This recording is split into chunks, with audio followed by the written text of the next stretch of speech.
Welcome, ladies and gentlemen. No, Namaste. we're not ready yet. Oh, We have to play we have to play the video. Sorry, all right. my fault.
Welcome, ladies and gentlemen. Namaste. Assalamu alaikum.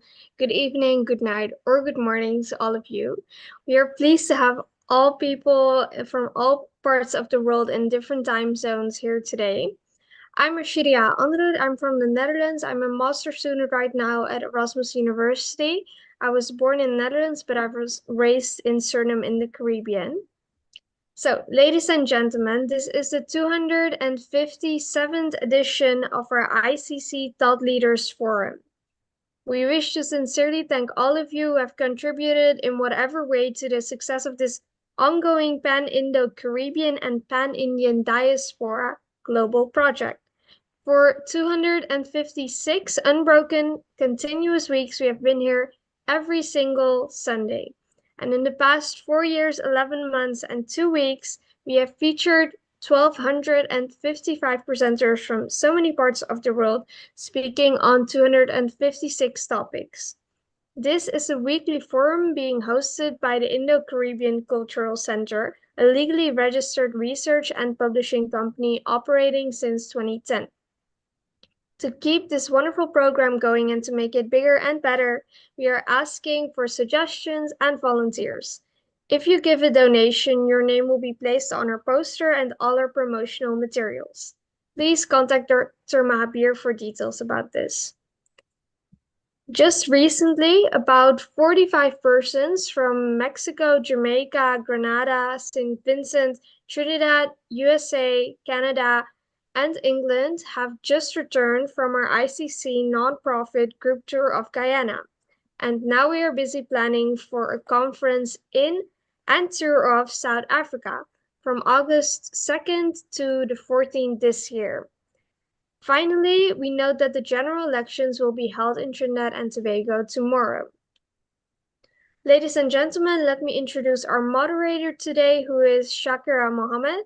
She has 2 degrees, one in business management and the other in education, with a focus on special needs education, and she has been a teacher for the past 17 years. Shalima will return next week. Shakira, welcome.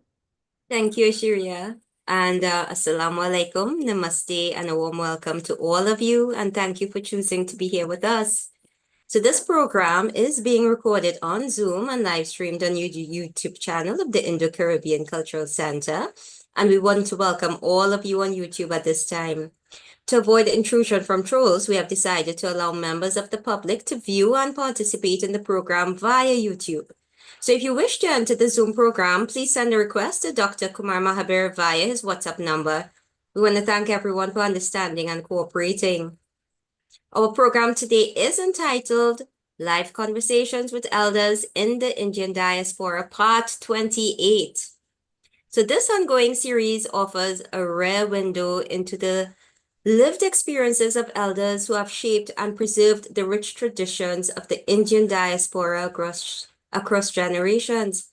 And in this session, we honor their voices, wisdom, and the powerful lessons they carry for younger generations, navigating identity, heritage, and belonging in today's world. In part 28 of this enriching series, these elders share memories of community building, cultural adaptation, and the challenges of maintaining traditions while embracing new worlds. So these conversations are not only a tribute to their contributions, but also an opportunity for intergenerational learning and connection. So I hope you all enjoyed the program today. So let me welcome our first elder today. And our conversation was pre-recorded for the sake of convenience. He is Ramraj Gishwan, better known as Raj, who is 86 years old and was born in 1938. He was a former member of the Old Age Pension and Public Assistance Board under the Ministry of the People and Social Development in Trinidad. So we want to welcome him, and Dr. Mahabir, please play the video.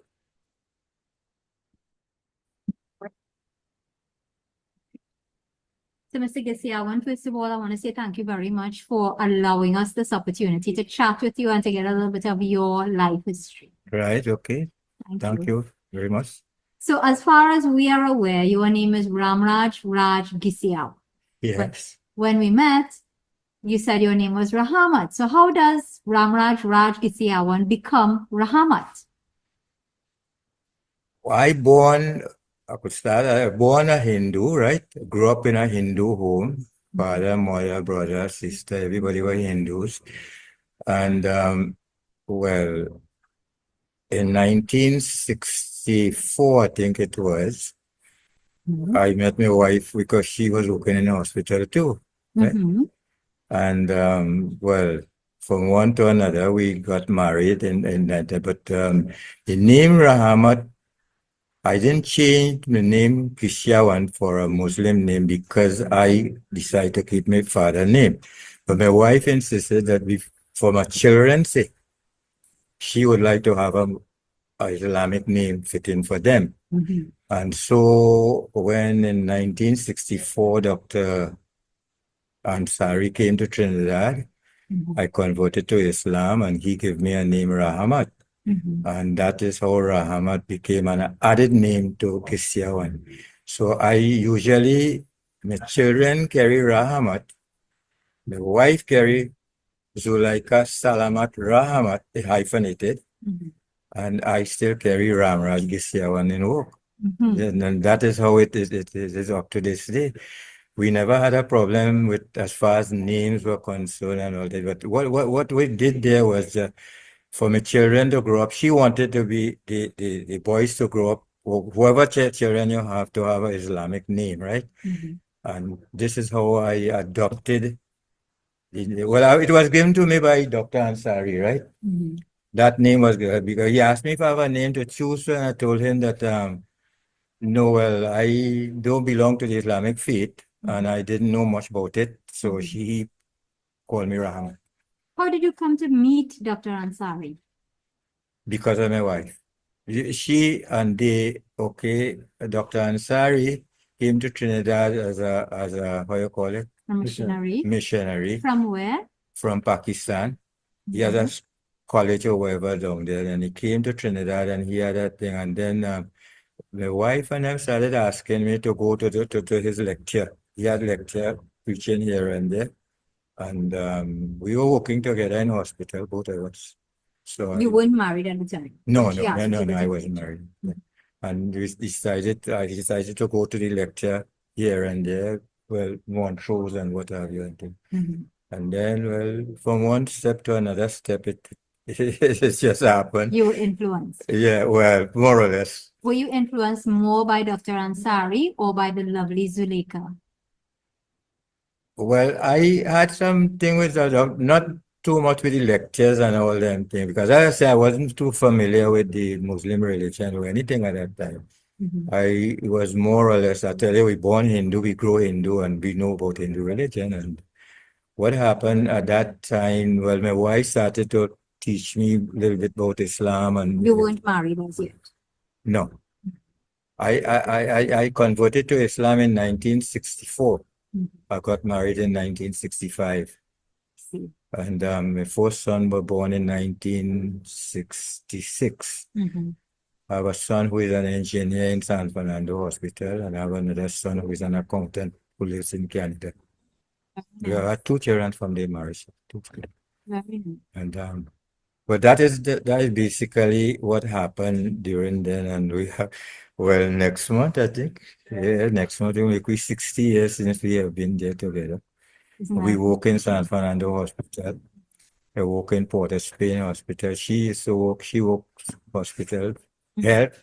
She went to education. She went to national security. She worked national. She retired at a Bursa in Ministry of Education. I She see. retired at Bursa, right? But we retired earlier. We didn't go up to 60. Oh, I see. We retired because we had 33 and whatever 30 years 33 and and 30. they could have done Yeah. that before. So we Yeah. retired at that age. I retired when I was 56. So you started in the public service very early. At 21, I was about 21, 22 years. So tell me about life before and tell me, please, a little bit about Woodland, what your parents was like. Do you know your grandparents, your great-grandparents, and so on? Yeah, well, the picture there, that picture there, this one here, these 3 people came from India, right? This picture here, 1, 2, 3 people came from India. Mhm. This is my grandfather. He came from India. That is her father, right? He came from India. And Sorry, we're just going to put it in front so that the audience can see it. Okay. my father came from India when he was about 16 years old, right? And my mother came when she was about 6 or 7 years old. This is what we were told, right? And my grandfather and his wife came too. But his wife died when they came here. They came in Moruga. They didn't come in the cane thing. They came in the cocoa. Uh-huh. So they came in Moruga Estate. Uh-huh. And my grandfather went to Rosta Estate, right? And my father went to Herrera Estate. 2 estates in Moruga, right? Side by side. Well, they were boundary or whatever, but in those days it had no road like it was. I was told that the ship used to come wrong and they had a jetty. We went and see it. I've seen it, right? And my mother and them grew up with a Dr. Rosta. Well, they were living they had a Rosta estate there, right? And my father was working in the Herrera estate. But the white man used to go out with van or whatever and go up there. But my father used to carry the horse for him. The 2 estates was kind of collaborating together. And he used to go up and this is how he met my grandfather and my mother and all that. Because he used to carry the horse up there for the white people who were talking. And then I think whatever happened there, I don't remember exactly what happened, but my father wanted to go back to India. Your father wanted to return to India? To India, and my grandfather told him no, India had it was very difficult in India, right? And because he came a big person, he and his wife and he came a big person, and he said India very hard to go back to him. He came, my father married to my mother somehow, right? Wherever that happened, and then from Moruga, I think they paid well, you used to pay if you come identity laborer, you could have paid and cut short the identity. Period. Yes. Well, I think they paid for my father before they cut short, and the 3 of them went down Woodland. 3 of them Went down started Woodland. Do you know why? What was attractive about Woodland for the indentured immigrants? Okay, no, well, my grandfather, and it had somebody who he had known in Woodland. They went to visit, right, or something like this, and he knew this person down there, and what happened there was a big hill, and the fella decided to give them half of the hill, and they take half. It's still existing today. I could show you. It's still existing up to today, where we live and with them live, because his friend family lives up to now there. And but we moved away from there. We went with our land. My brother and them sold it to them. But the things still there. The land and the house and everything, all the things still there and thing. And then, well, when they went Woodland and see what Woodland was like compared to what Moruga was, they decided to go down Woodland because Woodland was like India. Woodland was like India? Yeah, Woodland had animal and the infrastructure in Woodland was lagoon type thing. They came from that kind of area in India, and that attracted them to things. So what they do is they send thing of Moruga, and three of them went down. My grandmother died in Moruga. And then three of them went down there and they bought land, and land was given to us, but as I say, by his friend before to my father. And then my father, after they bought, we bought land, they bought land, and we family start from here. Right. I don't have no further family. Right. So, what kind of activities did they engage in Woodland to sustain the family? We plant lots of crops, food crops, cane, sugar cane. We had our own bulkyard, we had the mine animal, right? We used to mine animal. We used to plant acres of watermelon and acres of, what you call it, corn and different food stuff, right? We had acres of that. My father never worked for nobody. My father, them never worked for nobody. We had agriculture throughout. Yeah, true. Yeah, they did agriculture all the time because we had plenty cane, we had plenty. Well, we had acres. The land still there.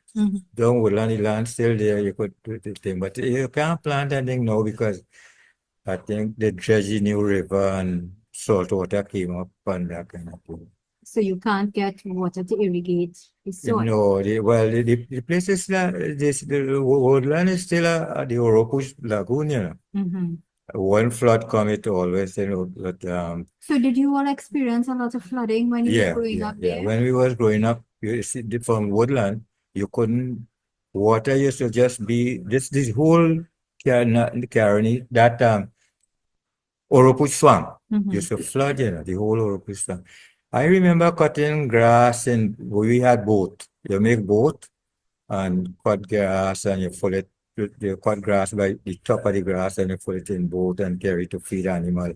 We had a high spot and we land down there that we used to tie them, but they couldn't feed in the water. You know. Water is when you stand up from Woodland to Timitar, there's only water you used to see. There's only out.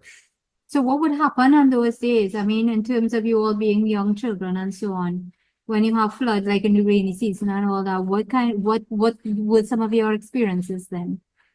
We used to enjoy that. Yeah? Why?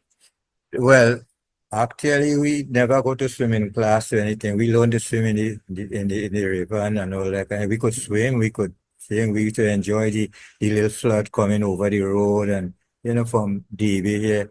All the things. We used to walk through the flood waters. Yeah, a lot of flood water used to come. Well, my grandfather, we had a high spot and we land down in the thing there. And he was a sadhu, so he used to live all by himself there. But that was a high spot, so boat used to could only go on around it. You couldn't, well, all around was water, right? And he used to be living there. So he was a sadhu. Yeah. After he died, wife died, he turned sadhu, and from then he remained sadhu until he died. What does being sadhu mean? A sadhu is you give up all the worldly affairs and you take to the religion aspect of it. A sadhu is a person who is not a priest as such to go and say prayers and all that. But he do everything. Well, he have the mala and he put on the pagri and they never used to wear shoes. They used to wear a thing called a sapat. They used to make their own. They used to make their own thing. And he used to eat only once a day. Once a day. Yeah, he used to put. How old was he when he died? He was 75, I think, around 75 when he died. Which was old at the time based on the... No, what happened to him at about 75, he got prostate programs, right? And he went to San Fernando Hospital and they do Surgery. yeah, they do surgery there and he never recovered He from never it. recovered. He never recovered from it. Mhm. And my father, he lived to a good ripe age. He lived to about 85, I think he was. So And this one meal that your grandfather used to eat, mhm, what was it? roti and whatever we had in the garden. Mhm. You Any know, vegetable? any Fruit, vegetable, no meat. No, none of them never eat meat there. Mhm. My father never eat meat. None of them ever Your eat. father, Yeah, he never eat meat. So what was this transition like for you? Transitioning from growing up in that type of scenario where your family was no meat eaters, Hindus, practicing Hindus. Did you choose to eat meat on your own, or was it given to you? Do you eat meat now? To what extent do you eat meat, and so on? Well, beef is a thing we don't deal with too much, right? I It's know still unknown. it's still we grew up with that, so we Right. have a kind of Yeah, an aversion to it. to beef and to the other meat and Yeah. well, religion like chicken and thing. As I tell you, I leave Woodland in 1965. I got married and started to live with the Muslim, the Salamat people from Barakpur, right? And they used to eat meat. They eat, well, not Goat. beef, they eat Goat and chicken and so. yeah. Mhm. But I have no problem with that. I eat goat, I eat thing often, but not with a limited amount of it. No, I'm not no kind of meat lover. Did you feel uncomfortable in any way when you first started to eat it? What, meat? Mhm. No, well, my mother, we grew chicken and all kind of thing in the days gone by, we used to grow, but the only time we could have had meat was Christmas time. Okay. During we know nothing about meat. Yeah. Christmas time, maybe you could get meat Yeah. or anything like that, but we never really Yeah. Beyond that, you're just eating a lot of vegetables. all is vegetable Yeah. up to now. Well, main steak is vegetable and that kind. Meat too, like meat. Yeah. Well, no, we had a lot of cucumber and tomato and then watermelon. We used to grow acres of it. Watermelon, The thing. We used to grow a lot of watermelon and bygone and well, Karaili and Bodhi and that kind of thing. We grow a lot of any kind of food crop like that. We always had in the garden. We always had it. But my father and them, we had a stocker. Well, if you ask me about what happens between like financially, how we support ourselves during the thing. We used to grow a lot of rice and things. So we had a lot of rice and a lot of corn and a lot of this kind of thing. So during if hard time take you during that period of the time, you could always sell a bull or a cow or something with this, how you call it, with rice and that thing. My father used to put a box of tomato on his head and well walk from there to all down Faizabad to sell a box of tomato, right?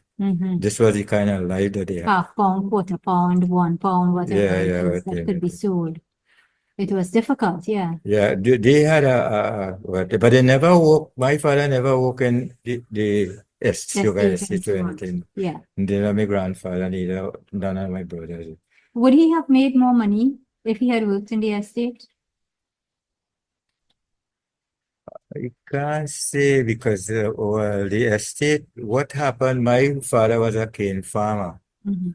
We used to plant cane by the acres of cane.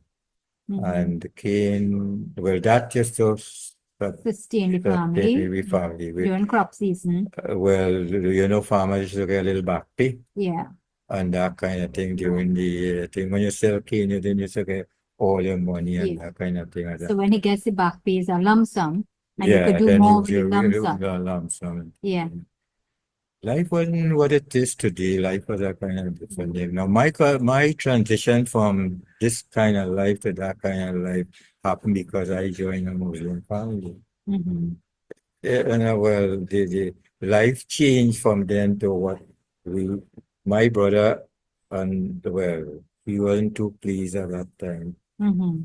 I imagine there would have been a little bit of conflict as a result of you marrying a Muslim. There was no conflict. There was no conflict whatsoever. My father, I decided to do what we did, I consulted my mother and my father. My father and mother said it was okay, right? I married for my father's house. But the wife and them had some problems with living down in this Hindu living in the same house would have created a little problem, right? Okay.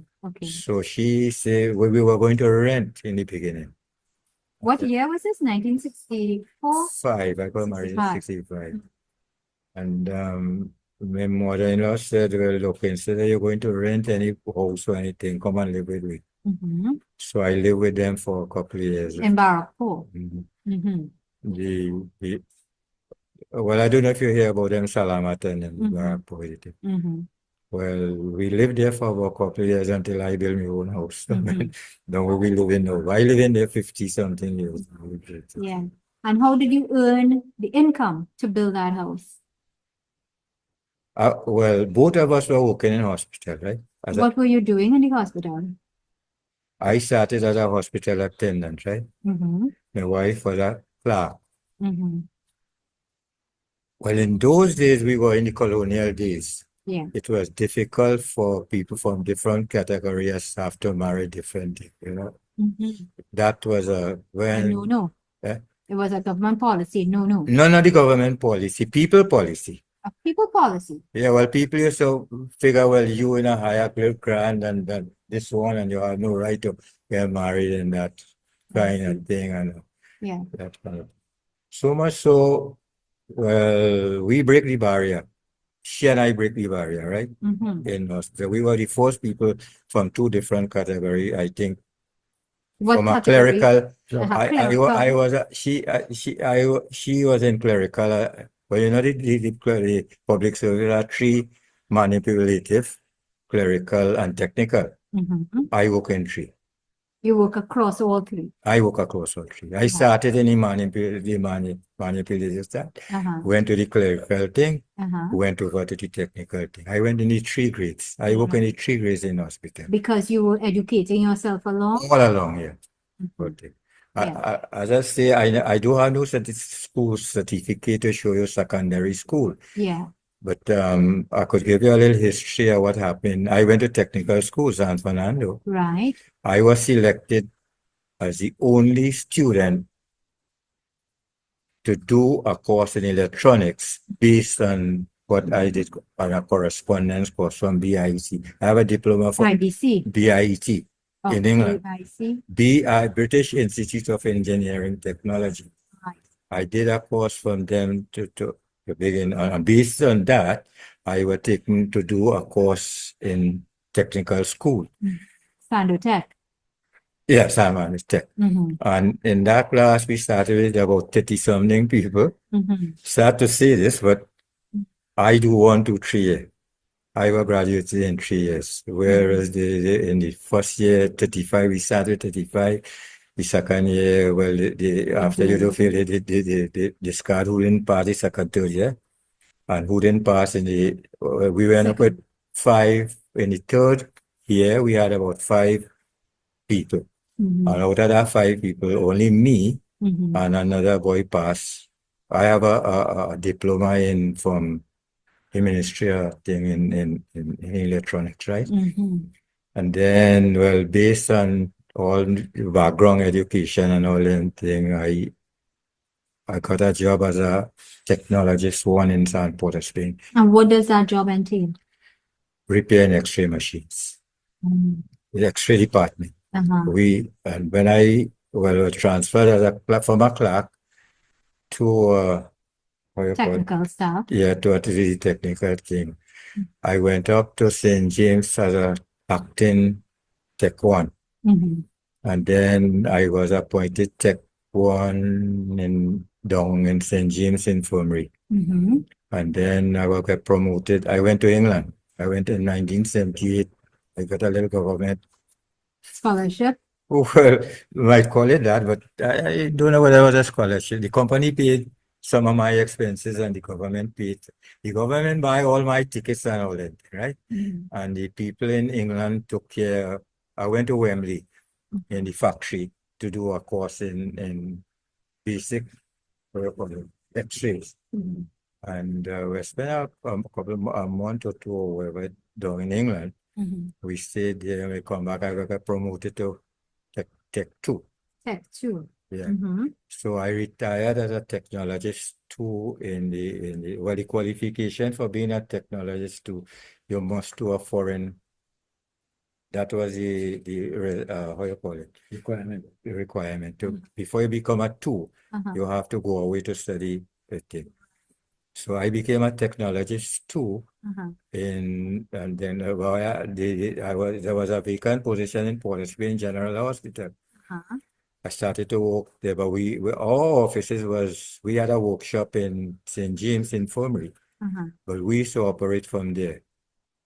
We had a small, well, it was a limited number of people who were trained in X-rays, right?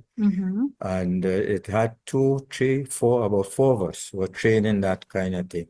So we were maintaining all the equipment in Trinidad and Tobago as far as X-rays is concerned, right? We were responsible for Point and Tobago and wherever we were. And then they came and they instituted this regional The RHAs. RHA. Yeah. Well, I was interviewed on that. Being the man who did that, I posed a question to him and asked him, well, how come, where it all originated, this RHAs?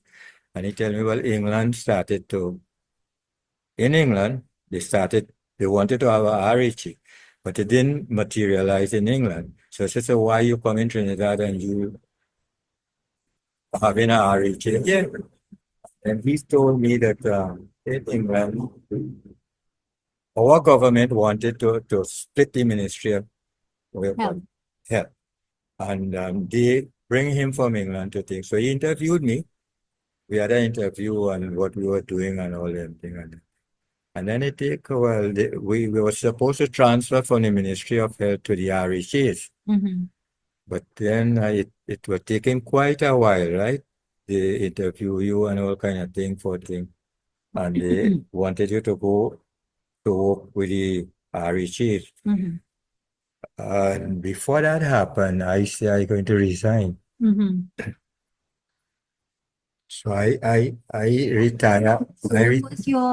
What was your main objection to being part of the regional health authority system? Well, actually, when they introduced that, they had their own management. RHAs. No, you continue. All the RHAs had their own management and everything. I had a lot of service being a hospital attendant. Yeah. And because that you went started in 1959. 59. All my services went across it. Had I gone to the area, I would have lost a lot of my service. Yeah. So I had to maintain my full thing. I got full pension, right? Although I retired early. I got full pension, right? I got the full benefit of retiring with my years of service from where I started right up to the thing. I retain a public service image from 1959 to 1984. Right. Where if I had went to RHA, they wanted you to change the whole thing, right? They wanted to change the whole system. And then you would have started with RHA and probably I would have lost all my everything. Yeah. There's no certainty. Yeah, well, they wasn't certain. They take them 10 years before they transform from RHA to transition from the ministry to RHA. So what happened is I retire. When I retire as a Tech 2, no, thanks. I retired as a technical 2. The guy who was senior to me, he retired as a Tech 3. And shortly afterwards, they closed down our department. They closed down our department when they instituted the RHAs. They closed down the X-ray. We were known as the X-ray engineering department. They closed down our department and they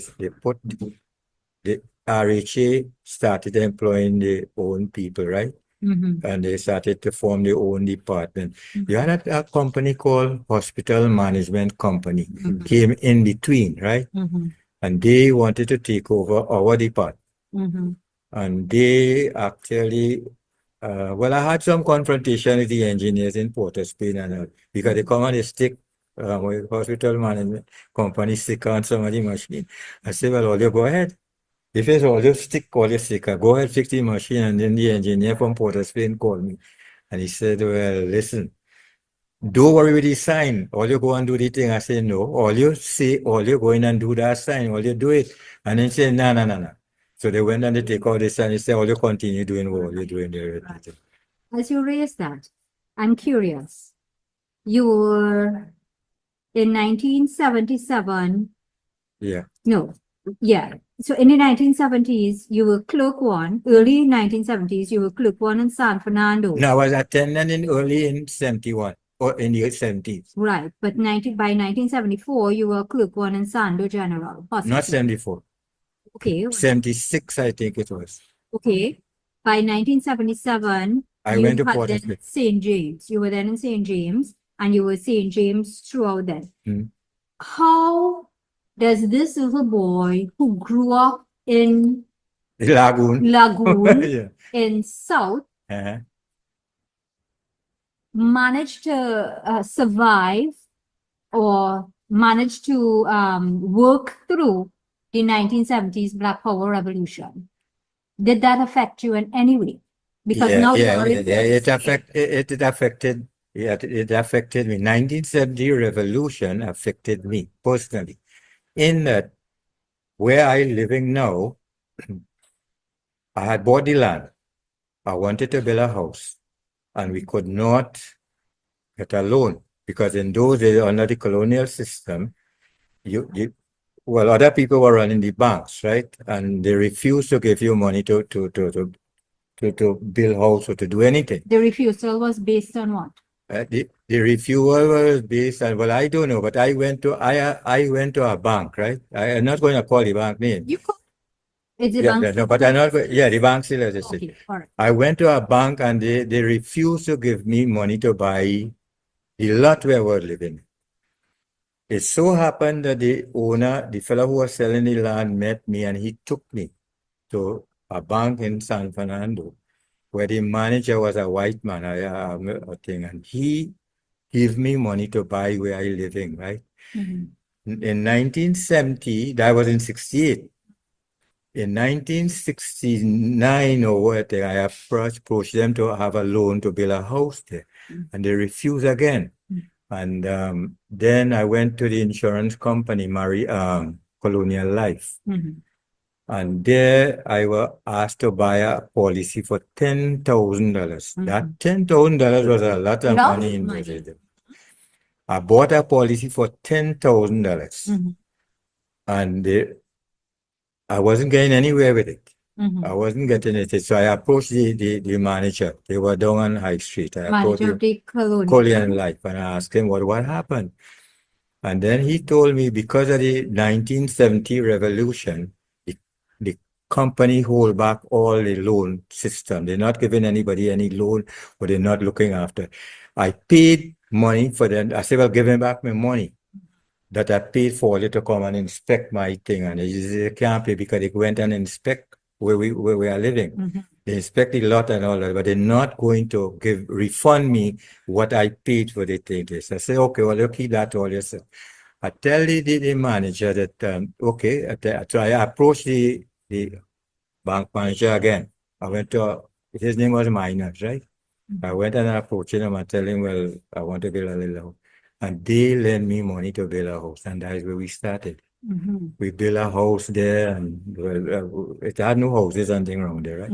We built a house there, and we paid off the loan, and they kept, anytime I want money, they always lending me money to do anything. We buy car, we had everything. We were comfortable after that, but the bank manager and them treated that real good up to this day, right? They treated us good and that thing. But we had a hard time in 1970 because but I told the manager, I say, you living or dead, both of us, I will maintain that insurance policy until I die. I still have that insurance policy. The insurance policy is still in existence. And Colonial Life Insurance is Yeah, not. still in the, no, they're still there. Yeah, well, Clico is now sold over. Whatever they The do, government but is I still, up to managing this year, I paid my policy, insurance policy with Colonial Life. So I still maintain that policy on, as I promised that man, Yeah. I will, until I dead, I will maintain that policy because I bought it and I'll have it. I'm not going to surrender it. I'm not going to do anything. I'm going to hold on to it until I die and whoever benefit from it. But that is to tell you that the kind of time we passed through in the 1970s Yeah. and whatever. Yeah. Did you have any adverse or very positive outcomes from that in your workplace, from the 1970s revolution in your workplace? No. Well, actually, it is a good thing that happened in that from 1970, they opened up the chance where I got the opportunity to sit the civil service examination. Before that, you couldn't sit no civil service because there was no room for you. A clerk one could not be, all you could have been in the public service as a clerk two. You couldn't go beyond that. All the rest were foreigners, like English people and whatever. In I think they opened up the thing where they say, I think in 1975 or 76 or somewhere around, they allow us to do the public service exam. I went and do the civil service exam, right? I passed the civil service exam. That is how I was appointed clerk one in the Ministry of Health. Because I passed the thing. After that, I did courses, as that thing tell you, I did course. They have an in-training course. I went and do the public service in-training course and all that. So I was a clerk one for not long. Right. From about 1976 to 77 or something. And I moved away and went up things. So, so what was the sentiment? What was the sentiment in the community in which you lived, in which you operated at that point in time, 1970s? Well, we had little or nothing to do with the community or anything. We were all by ourselves. We were more or less walk home. That's it. We San Fernando. We wasn't too much on there with the we wasn't too much basically. So the actions involved really cane farmers. Yeah. And people from the cane and that kind of thing. Yeah. That didn't have no impact on us. Yeah. As I tell you, the only impact it had on us in that they allow us to take the civil service exam. None from what of us manipulative stuff. Yes. People from the manipulative staff could have taken the public service exam and moved up to the clerical staff, right? And I did all of that. I did from the manipulative, I went to clerical and I went to technical. But the technical stuff I did that on my own. Because in all that, you're married, you're raising children, you have a family, you built your house and all this sort of thing. You're Hindu, you're now Muslim, practicing Muslim. And you met Maulana Siddiq Ahmad Nasir. Yeah, I met him. Can you tell me how and when? Well, as the thing says, I was the secretary of the Barakpur Islamic Center, right? And we had celebrations time and time again. And the Maulana Nasir and them, I think, came to it and hear me sing in the function. So you were singing? Yeah. And then he asked me, Maulana Nasir asked me if I would sing with them. And I told him, well, I'm not qualified to be singing with, with professional kind of thing.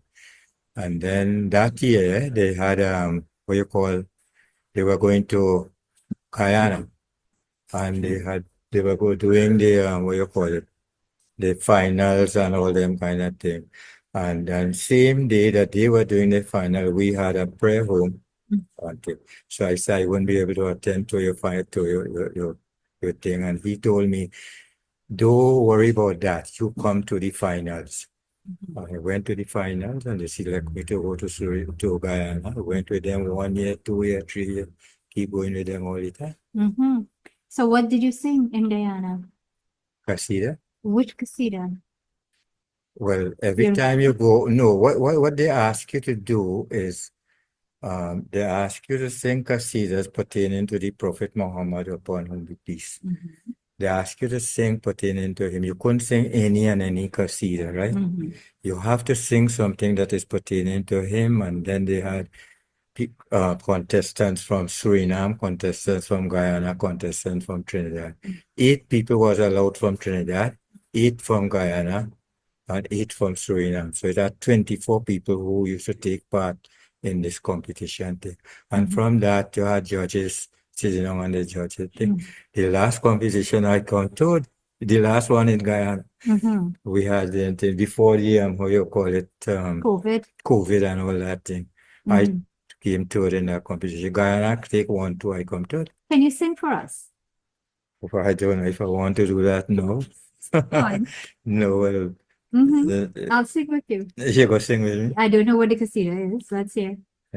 You could sing any Qasida you want? Okay. Let me see if we could sing. Well, right now you have me kind of. I know. Yeah. Kind of got to think of. Well, I could sing. Do you remember the Kasida that you sang that won you 3rd place? Yeah. Which was that? So I could remember that's the thing. There's a Qasida that Muhammad Rafi sang, right? That you sang.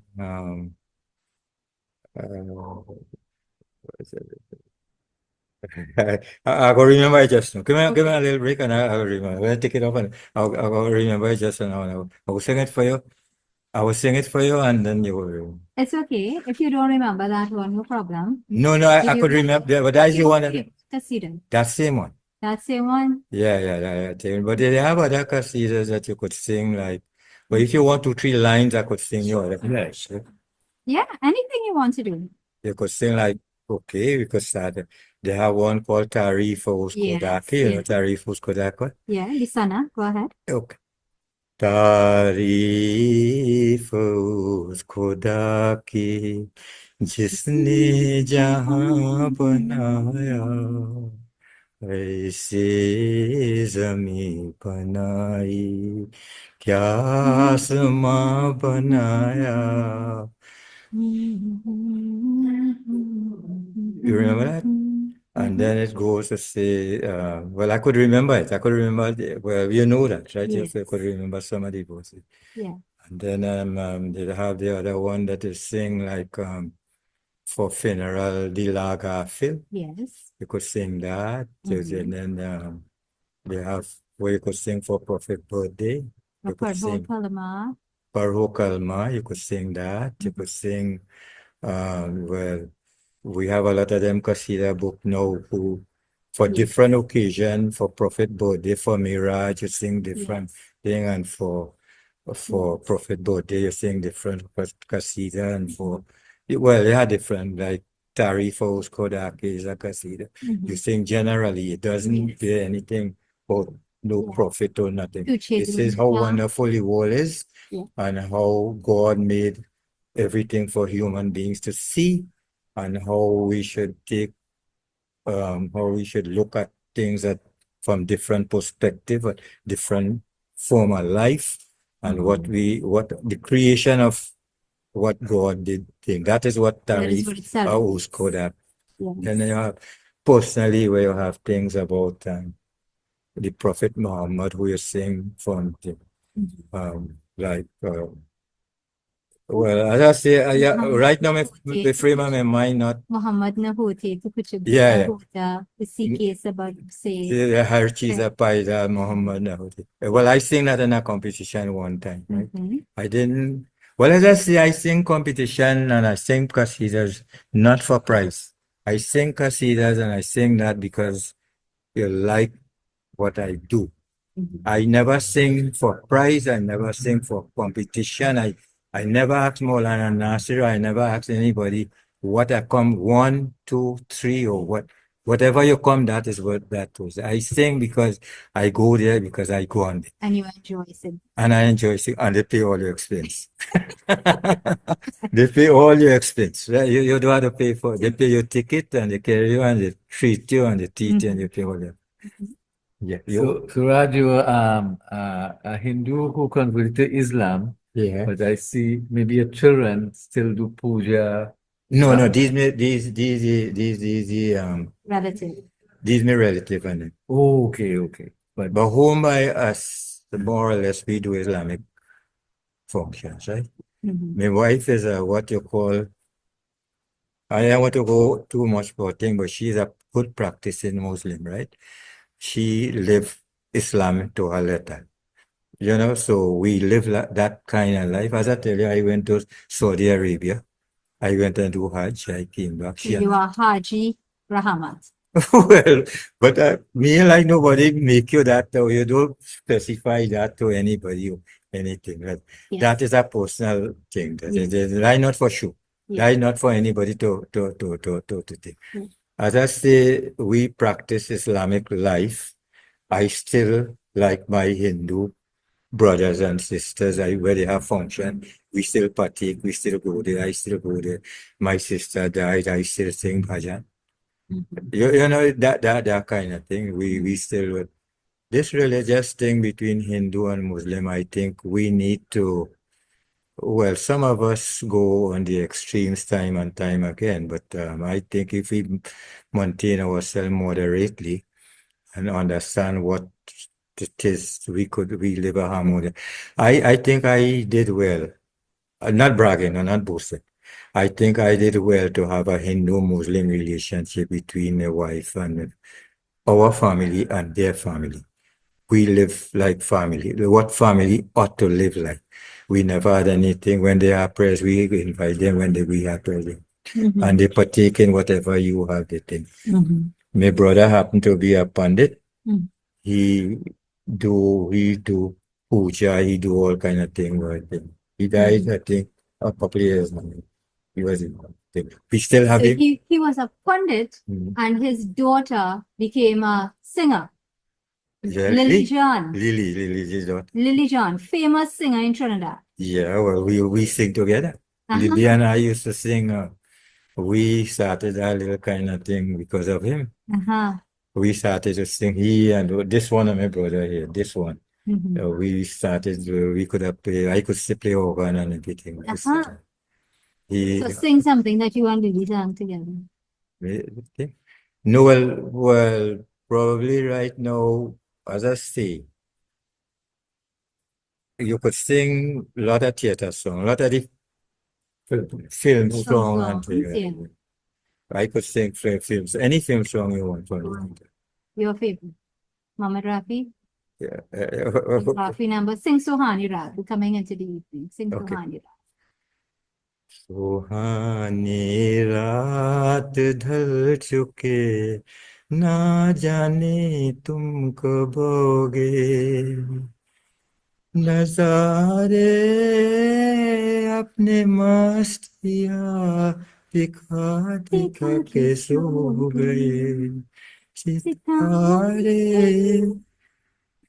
रोशनी लूटा लूटा के सो गए जहां भी शम बदल चुकी ना जाने तुम कब आओगे तड़प रहे हैं हम यहाँ तड़प रहे हैं हम यहाँ तुम्हारे इंतजार में तुम्हारे इंतजार हाँ चल है मौसम बहार में I could sing that. I could sing all of them things. True.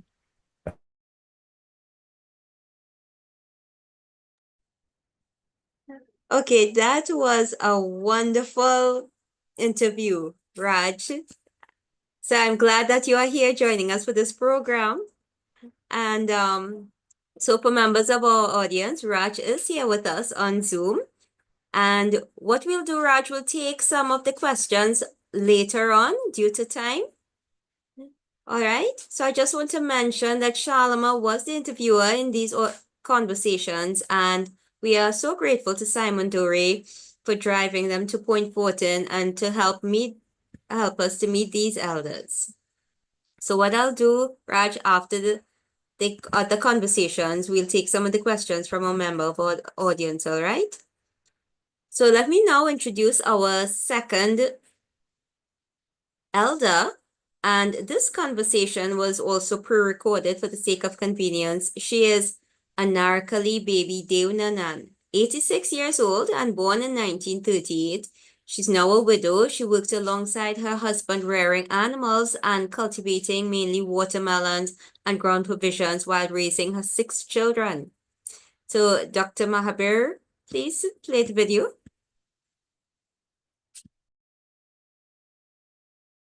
So when we start, you're going to hear the recording has now started or something like that. So you are Anarkali Ramkalawan Devnanan. You were born, based on what you've told me, on the 18th of August, 1938. Is that correct? Yeah, You were born in Woodland, La Fortune in Trinidad. yeah, And you currently live at San Francisco Road in Pinal. yes. Yes? Can you please share with me anything that you remember about life in Woodland? Well, life in Woodland, let me tell you, when I was small, my father died I was the age of 7. You were 7 years old. 7. My baby was 3 children, Mm-hmm. 4, 7, and 9. Mm-hmm. So my father died in April the 4th, 1945. Mm. So and I was in April and August I'd be 7. Mm-hmm. My brother would have been 9 in August. Mm-hmm. And my sister would have been 4 in November 20th, right? I Mm-hmm. remember all that. Mm-hmm. After that, my mother worked in the estate for $6, Mm-hmm. $6. $50 a day. Mm-hmm. What estate is that? La Fortune Woodland in the estate. She come out to work after my father died. Cane. Yeah, in the Cane estate. So what you all used to do before? What she used to do before? Your father alone? My father was alive. Right, but he was not working when he My was father alive. was working Forest Reserve and he Uh-huh. get sick Uh-huh. and he passed away. When he passed away, my mother started working the estate Uh-huh. to get to go up. Uh-huh. Right? So Did you go to school? no. You never went to school. When, but can't talk about that. But the old people say when you go to school, you go write letter. So we remain with them, right? And The old people, what? You had my grandparents? grandfather, yeah, my great grandfather, Uh-huh. and the picture day. Uh-huh. And my great grandfather, my grandmother, and them. Your great-grandfather was a sadhu. Yeah. And he said when you send girl children to school, they will write letters. Yeah, So those send them? we never go to school. The Oh. first set was me and my sister gone a little bit, but I was the eldest, I never go. Oh. I remain the old people home. So you remain with the old people home. Your grandparents used to take care of you. Yeah, well, we grew up with the grandparents, Uh-huh. right? In the But same house? no, separate. Uh-huh. But on the same piece of land. No, right there, but my grandparents live over the road. Uh-huh. And we live over the road. But right there, but we all of us grew together. Okay. All right. Mm. So can you tell me something that you remember about your grandmother or grandfather? Any memory now that sticks out for you? Well, my grandparents, they used to mind cow Uh-huh. and make garden, plant kid, plant rice, Uh-huh. and so we grew up. Right. And so did you help them? Were you required to help them? No, we used to stay home. And do what? Well, I started to wash and cook and things from small. Uh-huh. Because my mother never went to go to work in the estate and she come back. Mm-hmm. We did, me and my brother did, and my sister did small, my grandmother comment. And when she comment time, the neighbors used to say about we until my mother come because we were small children. Yeah. So how old were you when you cooked your first meal? Or you started cooking? What was the first thing you cooked? Calcary or roti? No, I'm gonna tell you. My brother used to go do the cooking. Oh, interesting. Yeah, Although you were the oldest. he used to do more do the cooking. I used to do more washing the wares, and we used to go in the dam and get water and take until my mother come to So see you us. went in the dam to get water. How are you bringing this water home? On your head or what? We the contact track to the cane. And we passing through between two houses, and we had the pond. It was a pond there. And you going from there, and you take a little bucket big so, and you come with that. So you had like a plastic Yes, bucket? yes, sir. I know about 10, 15 children, all of us going. Oh. Woodland was a very poor place. Everybody work in the estate. Most little children went and work in the estate, but we never go. My mother mind me home. And she used to make garden. And we grew up with that. At the age of 16, I get married. So how did you find your husband? Or was he found for you? It was a fix-up wedding. Arranged. You remember the first time you saw him? What was your impression the first time you saw him? Well, He was ugly or good looking? well, let me tell you, I tell my aunt I don't want to get married. My uncle say and my grandfather say it's time to marry. So you have no saying. What they say go. So we didn't have no say. He get him, he married me, and I live with that. So did you even like him? When you first saw him? Did you even No, my like him? husband was a good looking fella. Oh, he was a good looking fella.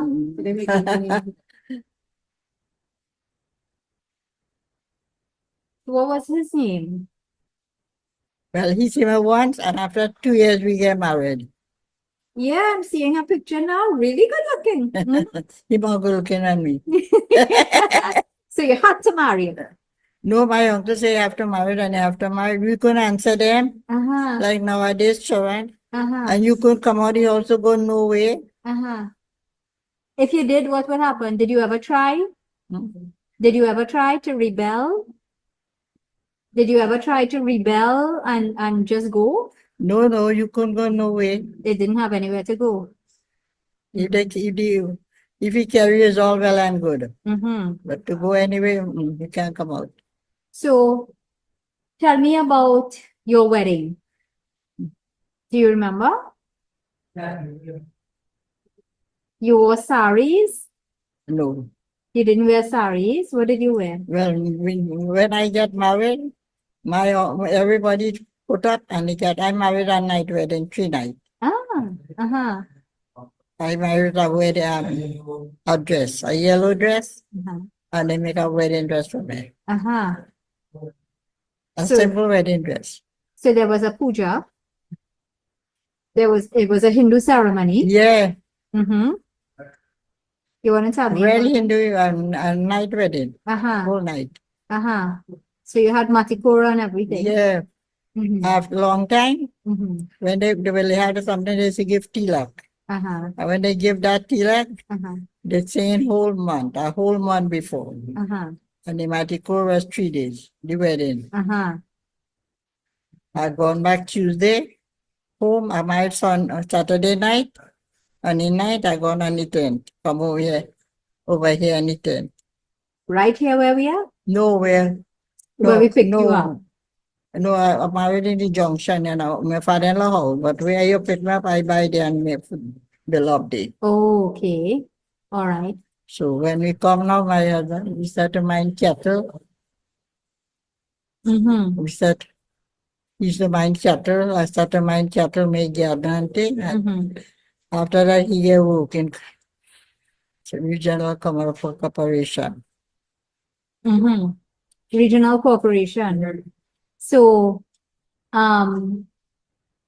You had when you got married and you left, you went to your in-laws' house. Yeah, And how long did you live with your in-laws? not too long. Yes. You were able to live on your own. I Did you live buy on a my own. house or what? Yeah, because my in-laws and them live in Guangua to live. Mm-hmm. And we live in San Francisco. I see. Why did they leave to go to Guaya? My father-in-law, he get work up there. He was a tailor man Mm-hmm. and he get work in the company. Mm-hmm. So what kind of work your husband did? He should do construction work in the regional corporation. Construction. After all, when we started, yeah. But before we used to, well, all the time we used to mind the cow and cattle and we make out. Right. So you And had then garden on one side, I animals also on the help because other. I had 6 children. Uh-huh. Okay. So you had 6 children. So you were living in San Francisco All the time. all the time when you got married. And can you tell me anything about how you were looked after in terms of medical care? So for when you were having your children, did the midwife come home or did you have to go to the hospital or what? No, all my children born in hospital. Which hospital? San San Fernando. Fernando General. Yeah. Right.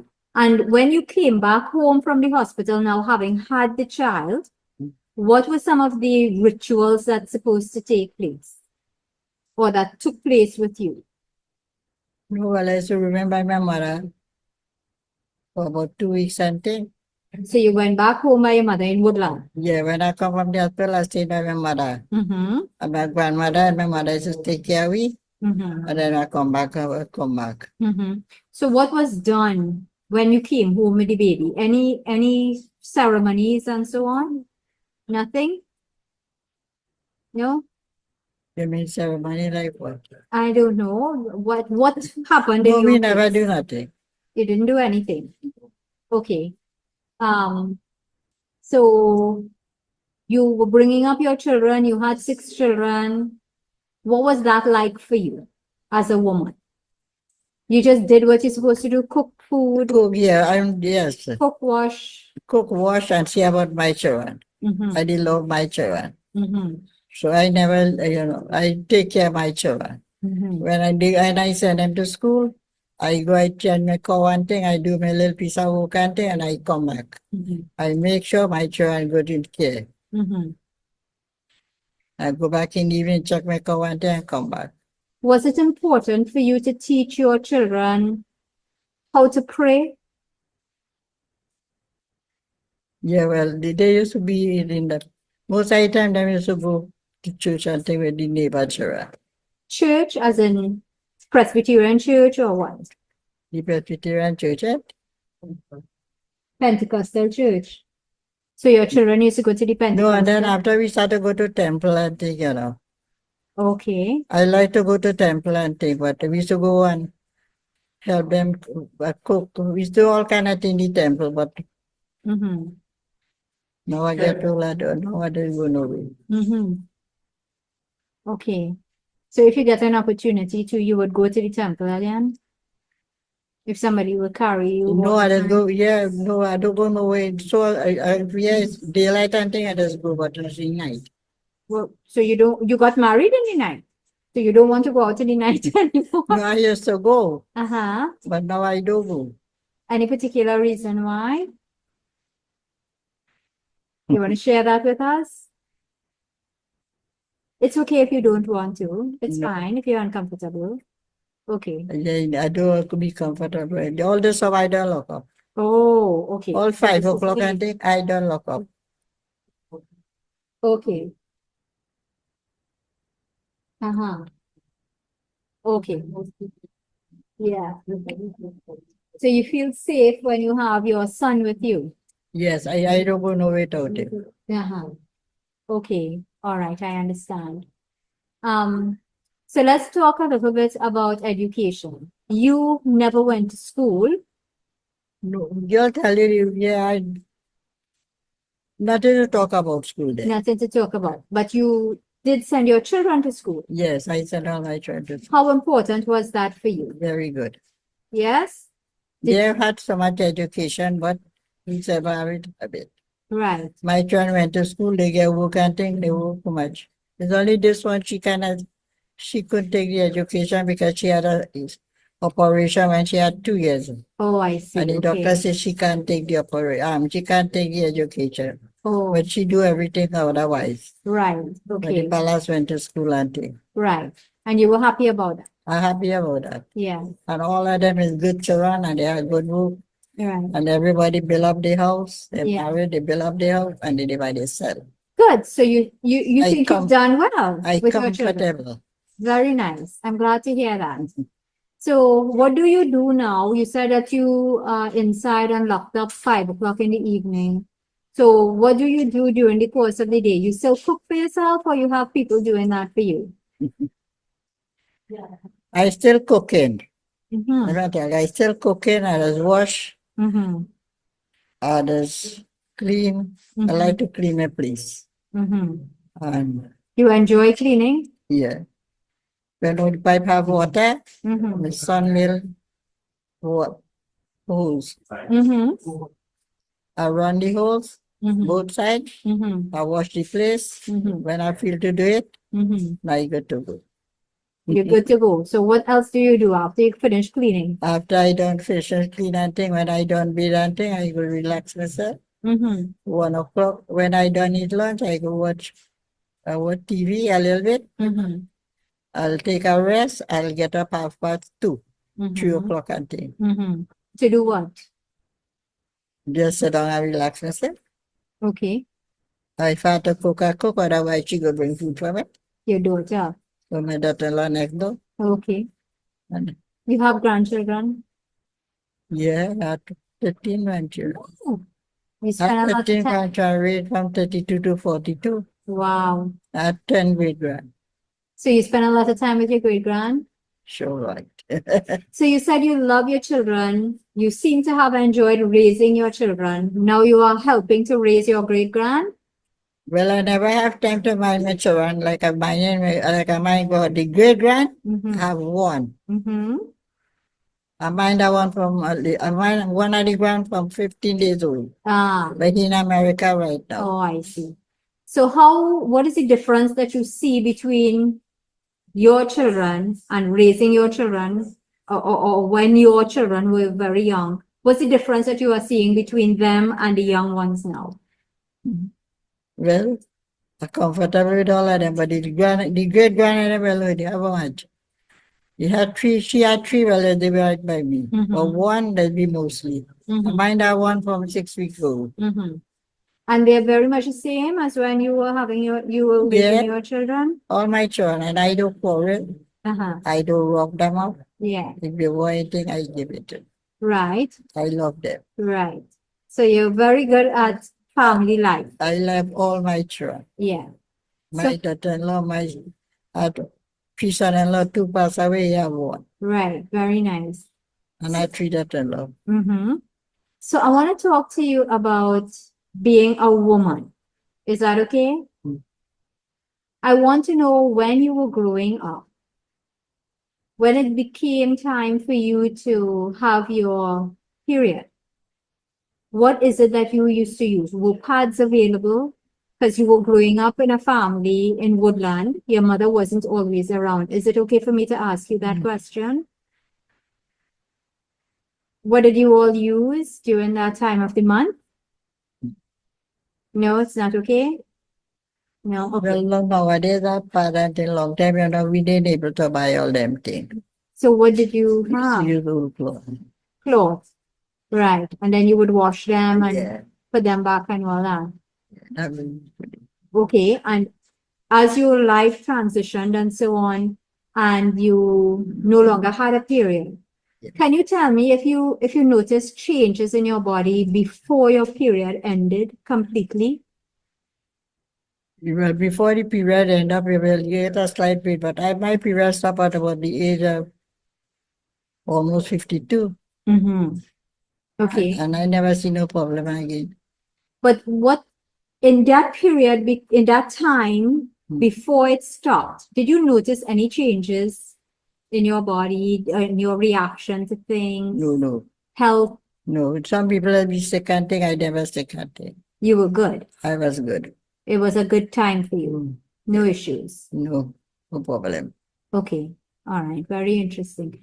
Do you have any medical issues? Or you're just very healthy? No. Well, right now, I You're dealing with a few things. yeah. It's okay if you don't want to talk about it. No problem. It's fine. No, right now I have no problem, no medical problem. Well, since my boy passed away, I never see him. My son passed away with COVID. He go in the hospital and get COVID and he passed away, right? And that licked me up a little bit, but right now I survive. I mean, I'm good. Yeah.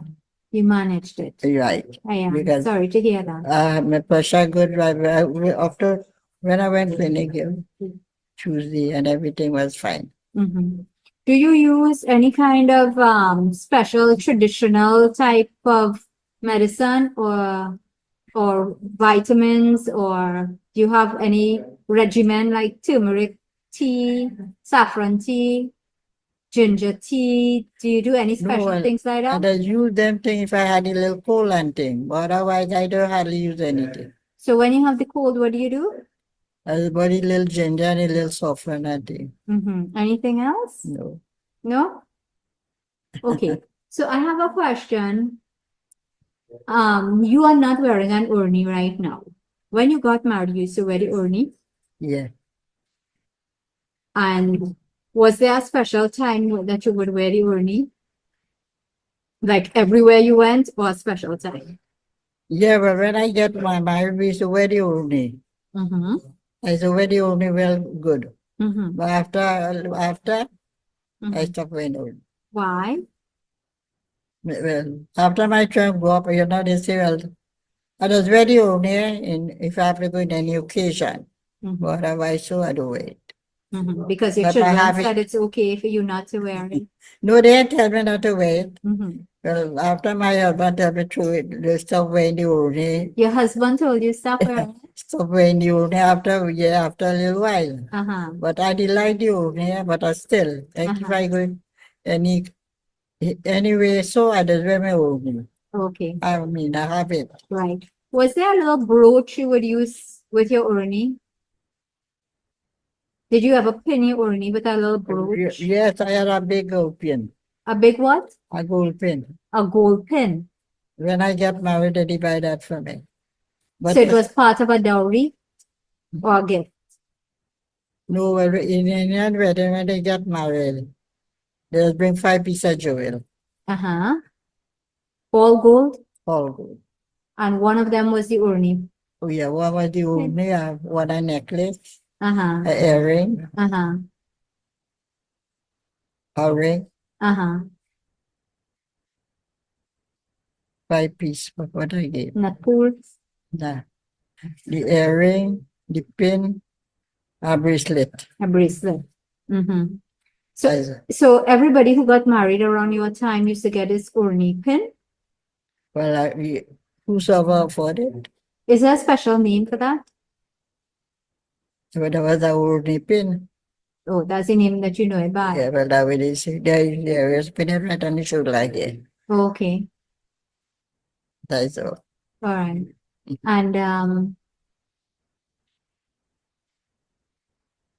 I just want to know a little bit about bangles. So it's common that Indian women always had like the You mean the bira. slave band? Yeah, No, slave band. I never have a slave band.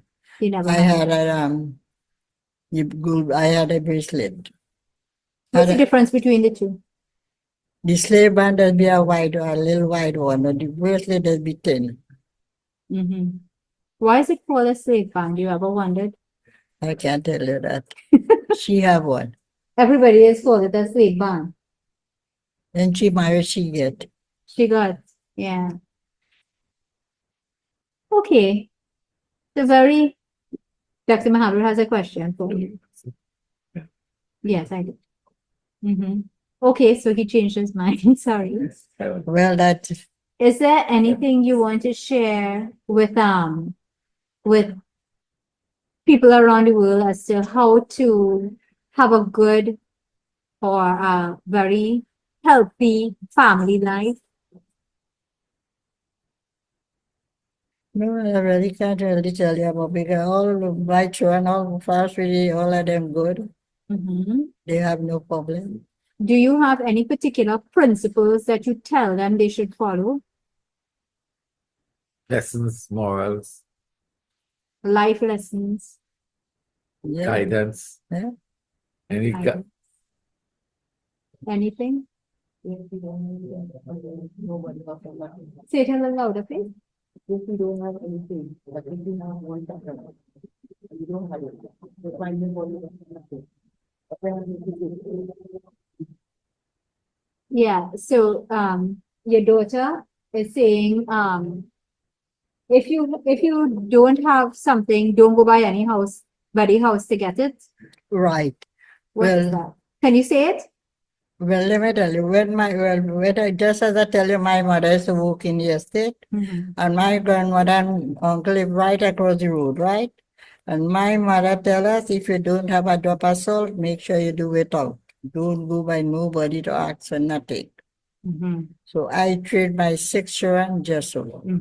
If all you don't have something, don't go and ask Do it nobody. out. And I live up to now the same way. If I don't have something, I don't go to ask nobody. Not by she, not by the daughter-in-law, nobody. If they cook and they bring for me, they will bring it. But I don't go to ask. I don't go to ask for nothing. I do it out. So that was the training we had. And I trained, and my daughter-in-law, they will come in and to train them just so. My brother married and come with a wife was just so. My mother tells she make sure I go by nobody for nothing. And that was it. You suffer from any okay. My brother died young at 41 years. And his wife, yeah. So that's a very good principle I wish to live. Thank you very much.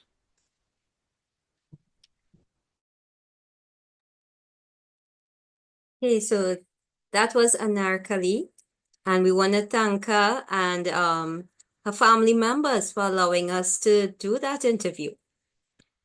So, ladies and gentlemen, let us now welcome our third and final elder. And again, this conversation was pre-recorded for the sake of convenience, and she is Zora Ali. She's 87 years old, born in 1938, and she attended the Cragnish Anglican Primary School, same as my mommy, and later the Anjuman Sunatul Jamaat Association Secondary School, both in Princestown in Trinidad. So, Dr. Maharbir, can you please play the video? Assalamu alaikum. Walaikum salam. How are you today? All right, fine. Good? Yes, I'm good. It was a nice long drive coming down to Yes. see you here in Point Fortin. Yes, thanks very much. How long have you been living here in Point Fortin? 55 years. 55 years. That's how long you were married? Yes, Yeah? yes. So you were born in and around 1937. You were born in June. Can you tell us where you were born? I was born in Cragnish Road, Princestown, by the Farm Road Junction, and there I born and grew there. Right. And how many people in your family? Well, it's 5 sisters, 3 of us, and 4 brothers. 4 brothers? Yes, so they all passed away. You're the only one, right? Only 1 sister alive. Okay, all right. So, and in the brother, only 1 alive, and he living in the house in my mother's house in Princestown. Oh, so how old is he? He is about 82 soon. Oh, he's younger than you. Yes, he's younger than me, Yeah. and it's only both of us alive. He and the boys and I, my mom and I made 9 children. And where you went to school? I went to school in Cragnish, Princestown, Which school? the RC school in Princestown. The RC school or the EC The school? EC school, EC school. The AC Sorry, school, yeah, right. EC So school. the Anglican school. Yes, right. Right. And Okay. from there, I went to the Asha school. I went to the Asha school after I left there. So it's Right. 2 schools because I was doing some closing down. Uh-huh. So my father took me there to get to go to school. And after the Astra school, Yes, well, where did I didn't you? go nowhere again. I stay home. How long did you stay home? Well, we stayed home for a good while, and then my mother said that she don't tell me to learn to sew. So I really went, and my seamstress was Miss Aisha. Where was she living? She lived in Cragnish. Cragnish, Yes. Miss Aisha. Yes, with Miss Aisha. Uh-huh. So I learned to sew there, and well, for a long while. And after I lived there, I didn't go to no other school and thing. But I started sewing for people. How old were you? I was, Mrs. At 15 years, I sewing for people. I just like to sew. So I started sewing for people, and after that, well, I started sewing for myself. And then people started bringing things for me. And those people, they were cutting cane in the estate in Cragnish, Princestown. And they wear a long sleeve jumper. So I used to get the order to make the long sleeve and high neck, because when they burn the cane, it used to burn them, black them up. So I used to make the jackets to go to cut the cane. And where would you get the material to make the Well, jacket? they bring the material. And you know where they buy any material from? Well, nobody buys in the town by Ishmael Khan. Okay. He was the first store in Princestown, what I know, when I was small. So I went to Princestown, Ishmael Khan store. That's the only store it had. And then Mewa, he had the pots and Islamic thing, and and puja thing and all these things. So I started to sew, and then after when I sew for a friend, and she asked me, she said that I like how you sew my dress. So I said, well, I don't sew for nobody. So she said, no, I would like you to sew for me. So I started sewing for her, and she started bringing people by me. So I didn't turn them down, So I started sewing, and I do that to help myself. Right. So my mother is happy about that. She sent me to learn, and I learned what she sent me. So you used to sew wedding dresses and yes, so on? well, with the work up with the beads and all these things. So I used to do sewing, and I love to sew. So tell me how you met your husband. Well, Was it an arranged marriage, or did you meet him for yourself? well, what I'm saying, I had a sister living in Point Fortin on Mainfield Road. My sister's name was Sylvia Khan, and she had a roti shop, so she saw people working for she in the roti shop. So she put me in front to cash, to help her cash. But I really didn't used to do the cooking. But I used to stand by to wrap the roti and all these things. So she used to give me passes to come, and those days I take a bus to come to Point Fortin. It was 25 cents in the bus. 25 cents 25 cents in the bus. From Princess Yes, Town. and then they raised it, from San Fernando. So then they raised it to $75. So you used to go from Princess Town to San Fernando to Point Fortin. Yes, and I travel.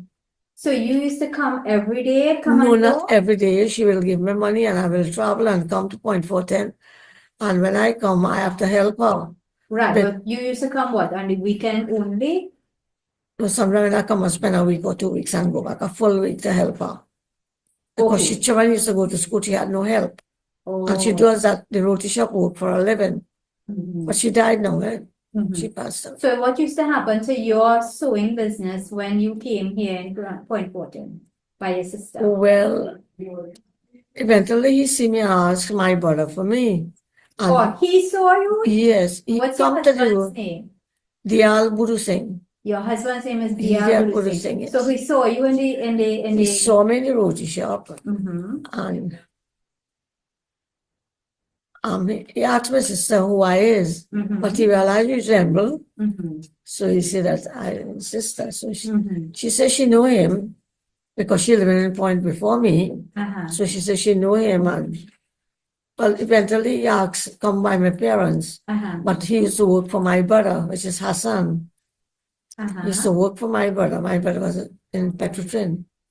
So your brother was working, well, it didn't have Petrotrin at that No, time. UBOT those It days. was UBOT. Yes, and the other name, I'm just trying to remember. Trintok?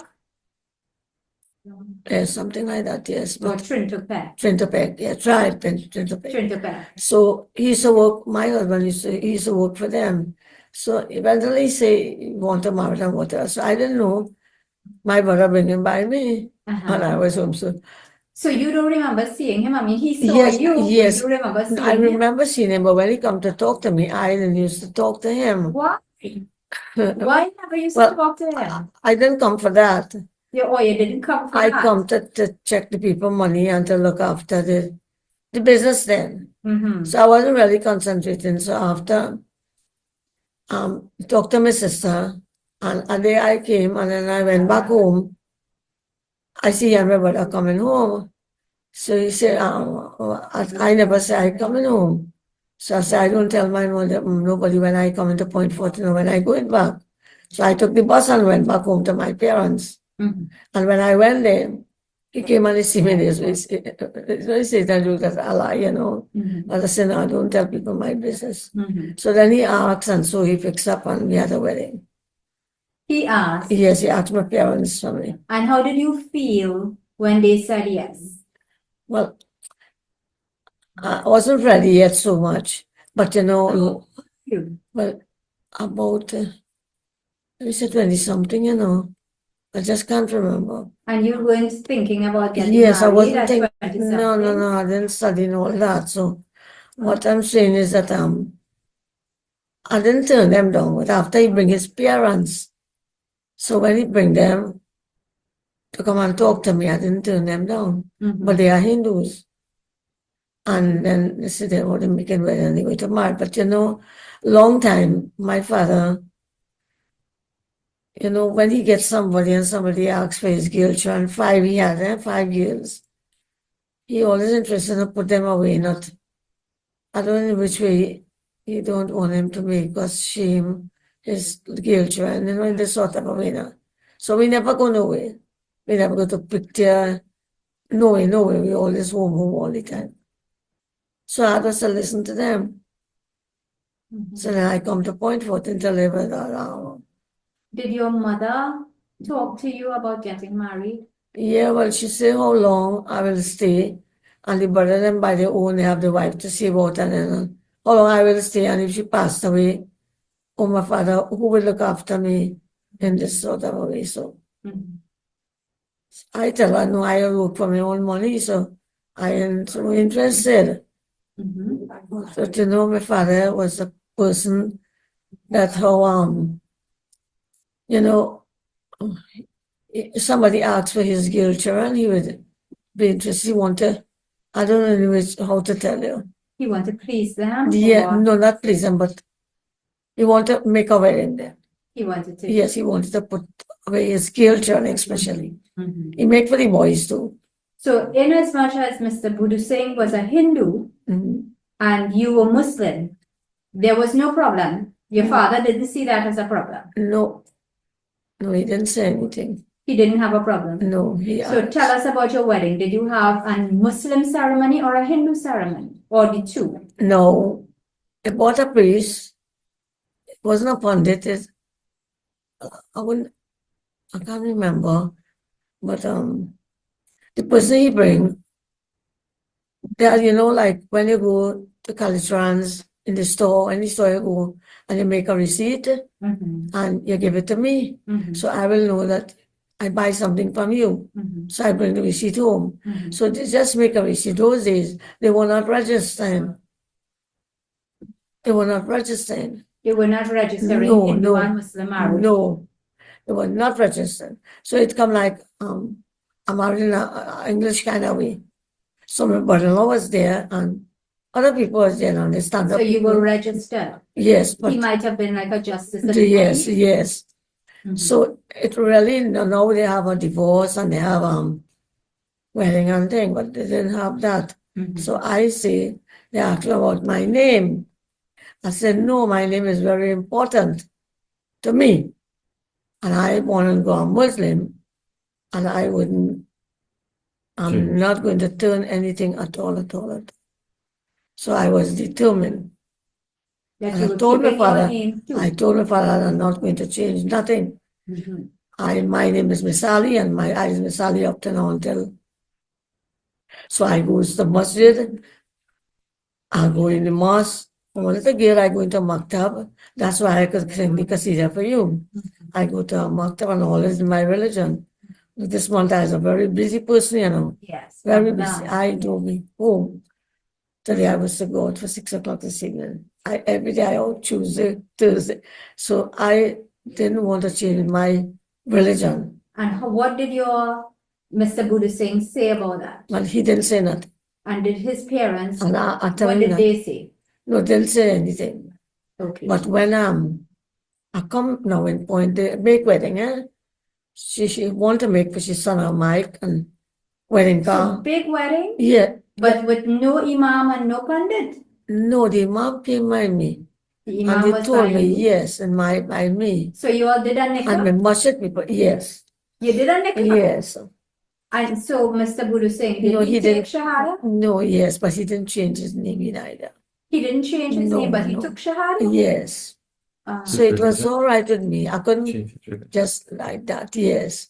But he just killed the Hindu thing and I just killed my Muslim thing. So from day one, he Uh-huh. was praying, still Yes. doing his Yes, well, he was, puja. yeah, he was under Israel Hindu, you know, they go to the temple and thing, and she was in a Pandit there. Mm-hmm. So, you know, I Mm-hmm. I tell her, well, I'm not changing anything. So Mhm. my mother-in-law was nice. I Mhm. didn't get. Yes. Mm-hmm. Your mother-in-law and you got along well? Yes, and when I came there, Mm-hmm. it had my container, he came, so. But from home, I crying, I come in, crying, tell her, What you cry for? yeah, because so far, and I don't know nobody, another same as the same point, yes. And my brother works for the company, but, you know, I'd rather crying. Mhm. And she tell me, you know, you have to wear a sari. On the wedding day? Yes, she said, you have to wear a sari. I said, I don't know about that. Mm-hmm. And I don't think I will wear it. Mm-hmm. So then my parents told me, well, it's all right, now go ahead. Mm-hmm. So my husband's Mhm. sister, well, she has to go to the mandir and all these things. So she came and dressed me and they do everything. And we had mic and we follow and everything and we come to points. So I live in 55 years now in Point. Right.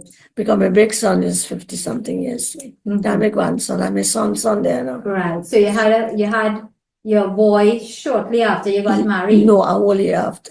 1 year after. 1 year Yes. after, yes. Yeah. So, okay. So you and Mr. Buddha Singh, can you just share with us, for the benefit of the audience, can you share with us how you and he kind of navigated being married to each other but having different religions? No, it wasn't a problem. It's not a problem to me because when is Diwali, he need a helper. So if I have a few dollars, I will help him and to go to the groceries and buy what he wants. Sometimes he forgets, but I'll make sure and tell him, you know, it's your prayers, do your prayers. And when is my Eid, he does not make no objection.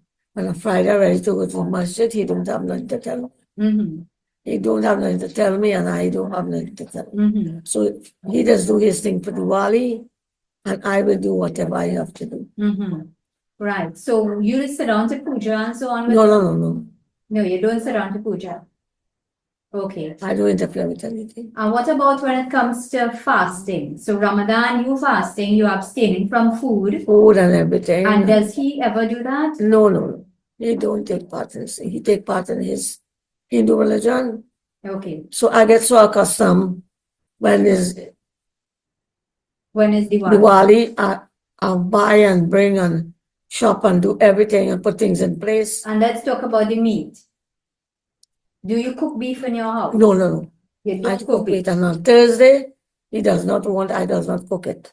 Right. So you don't eat meat on Thursday No, no, the either? Thursday, no. Well, I don't, if I eat it, come like a spoiling something, you know. Yes. So you I honor don't, him. yes. Mm-hmm. So I just cook dal and rice and bhaji and thing, or Mhm. karali, whatever on a Thursday. Yeah. And when for Diwali, I make sure, is your prayers coming up? Let me go in the grocery. Let me go and pick up this, pick up So that. you just have to prompt him when it's his Yes, prayers. he just kind of forget now. Oh. So now I just remind him. Mm-hmm. Because I say do the right thing. So Diwali can't pass on your prayers. So when you say do the right thing. No, well, somebody just forget what the thing and you have it marked on a list. But for my eating, you have to tell me nothing. I know what I have to do.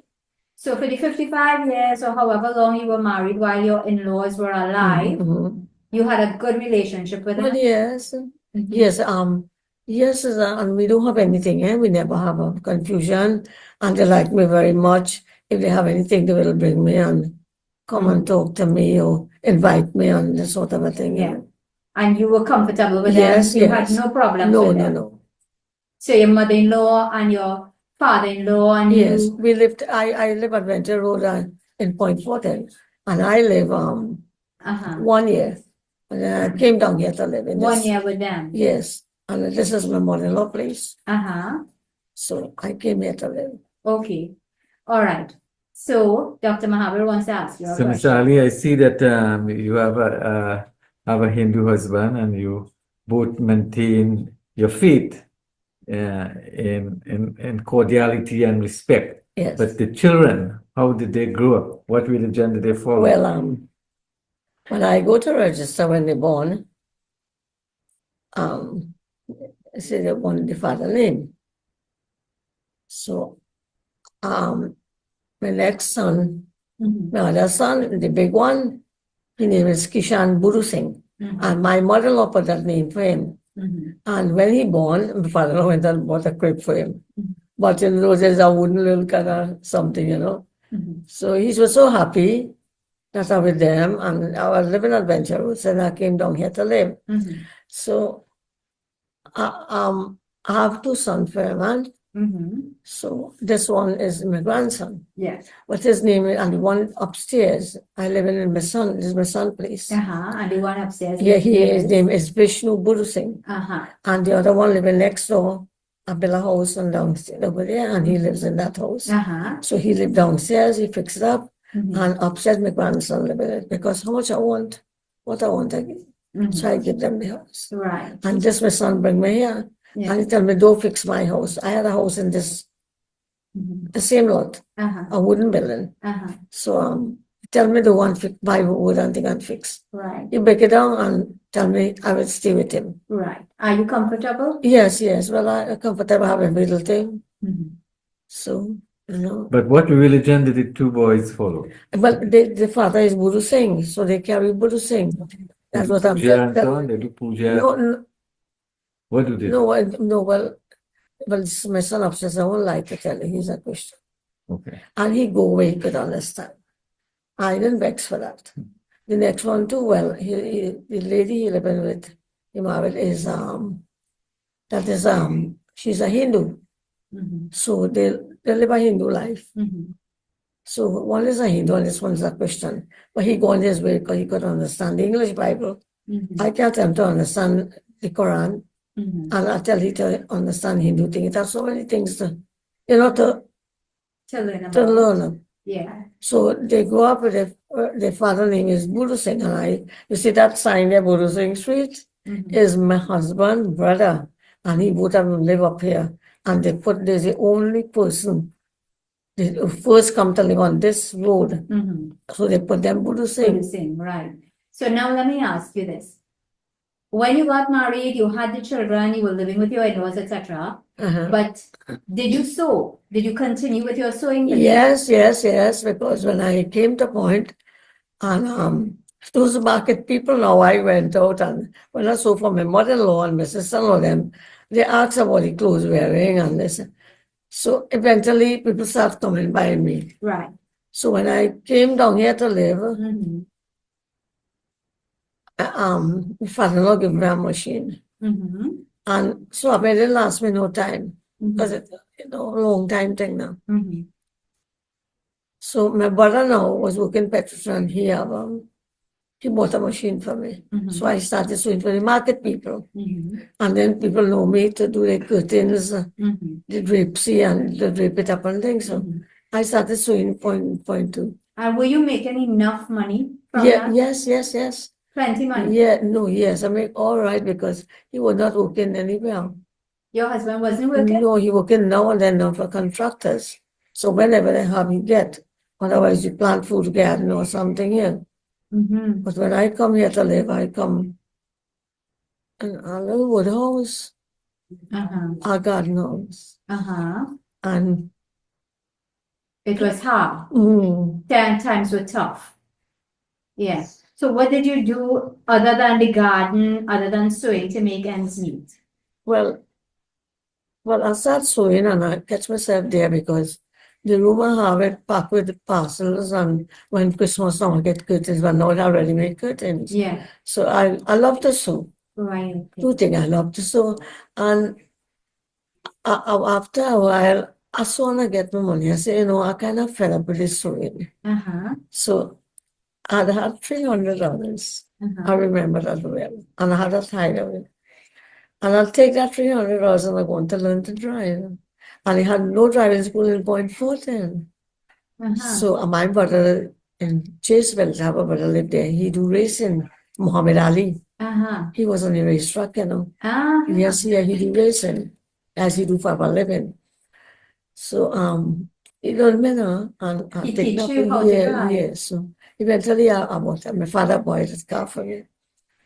So he used to come and see the children for to go on the road. So Who used to see the children? my father used to come by me now. Oh, your father used My to see the father, children for you to go yeah. on, Oh, yeah. for you to drive. Mhm. So you used to be racing too? No. I used to go on the track, but he liked that. I don't like it, too dangerous for me. Uh-huh. So I take that and I used to go to San Fernando for lesson because I had no driving school here. Uh-huh. And when I come Point Fortin to live, there's a salmon, here very bright now. Mm-hmm. But it had one, they had the old market, Uh-huh. had one pharmacy, had one store, wasn't Calitron, it was a Chinese store, Frisco, Uh-huh. one gas station.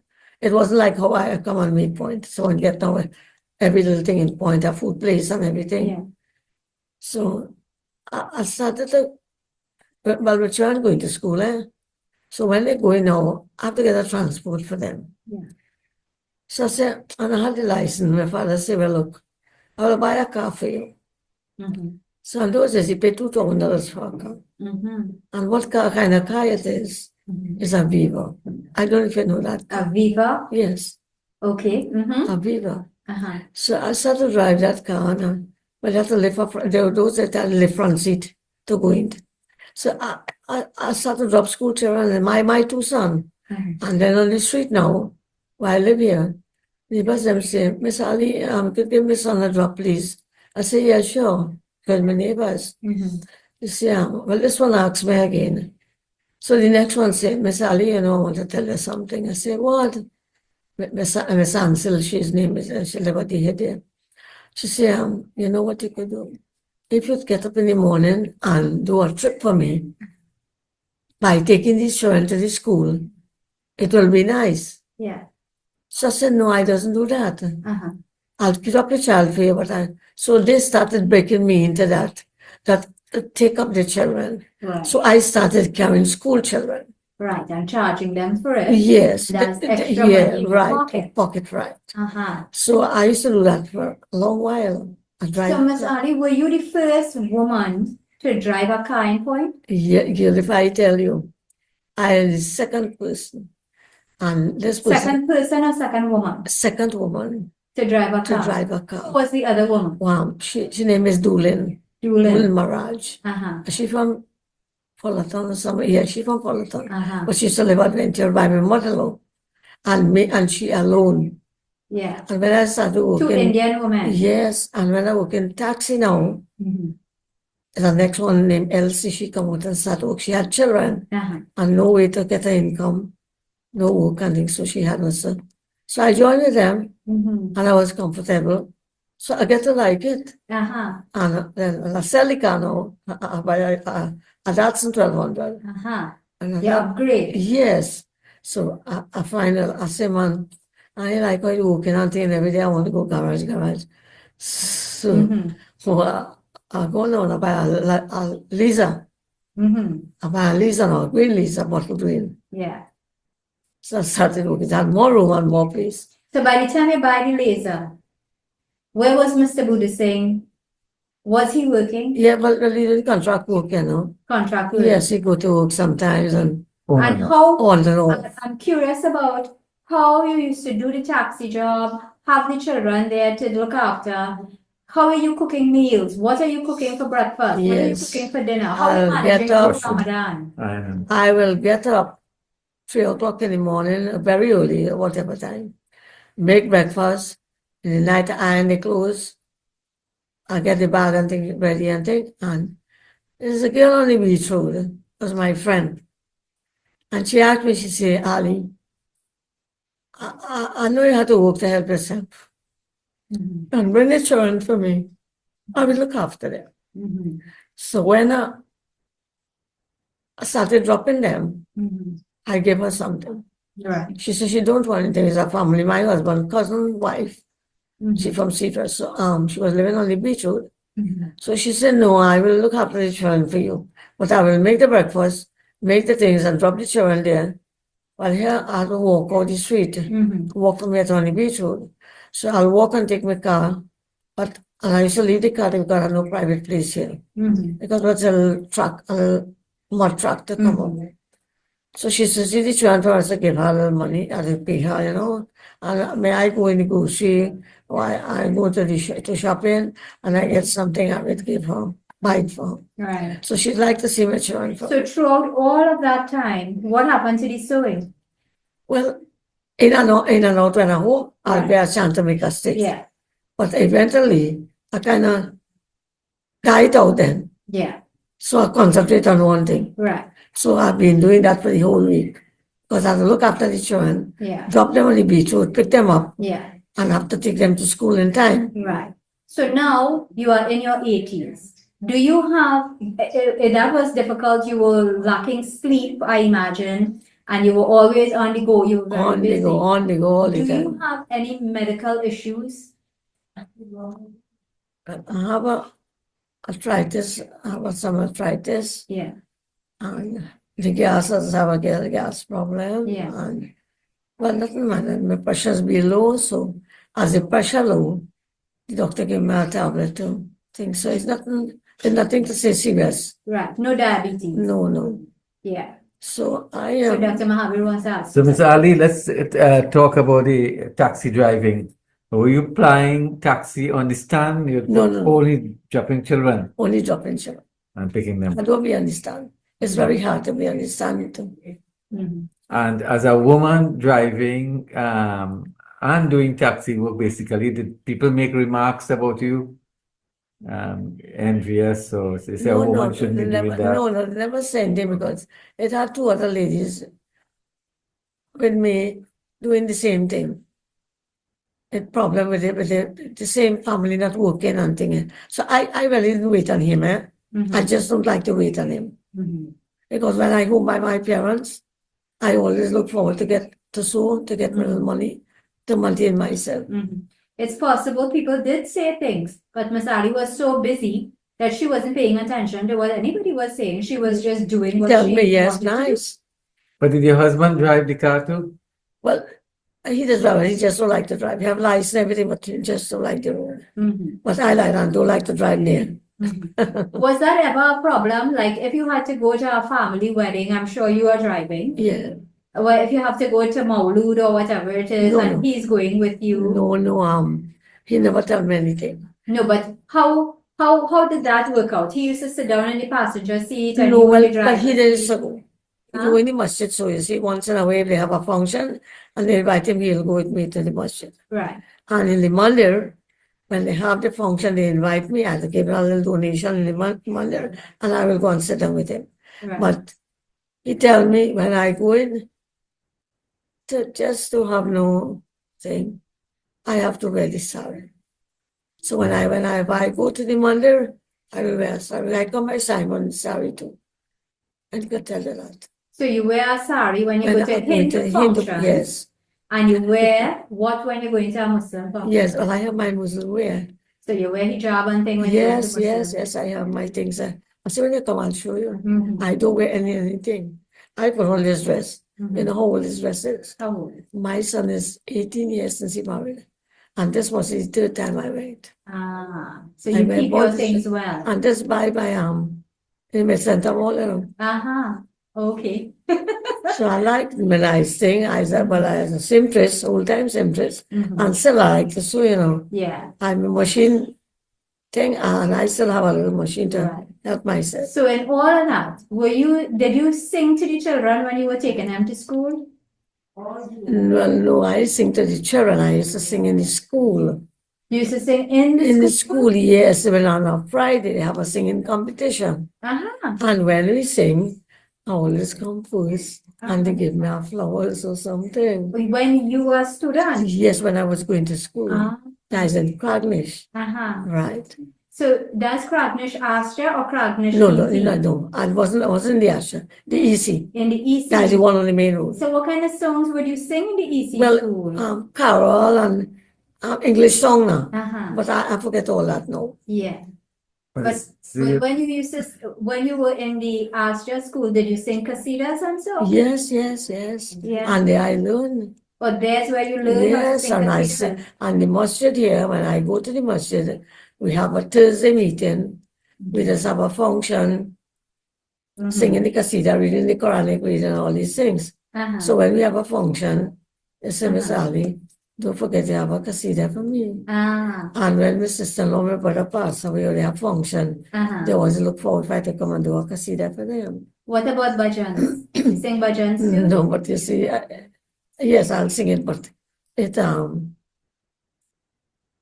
yeah, does sing it, I won't lie. So how you learn bhajans? Well, on the radio, On the radio? yes. Yeah. And you know, I listen to Mr. Baburam, I don't know if you know him. Mukesh Baburam's Yes. program? And I learned the radio, and so I learned to be brave to sing on the radio. So on a Friday now, he'll ask me, Miss Ali, what do you have for me today? So every Friday I'll sing a different Qasida. So the people still look forward for that.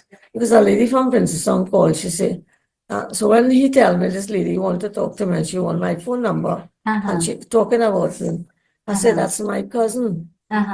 She said that, I said, that is my cousin. So I say, so she's so glad. Yeah, she's so glad that she heard me now. And what I sing is I sing a piece for you. Sing it.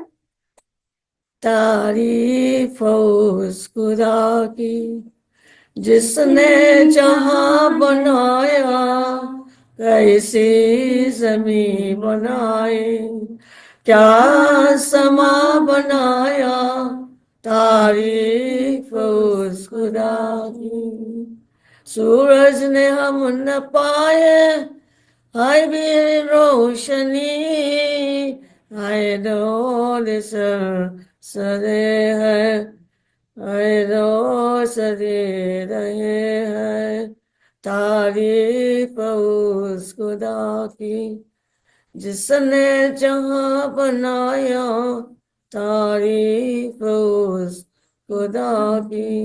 So each day now I sing a different one for him. So he always have me on the program on a Friday. Which is your favorite, Tariq or some other? You have a favorite one? Yeah, What's your favorite? I have to get it book for that. But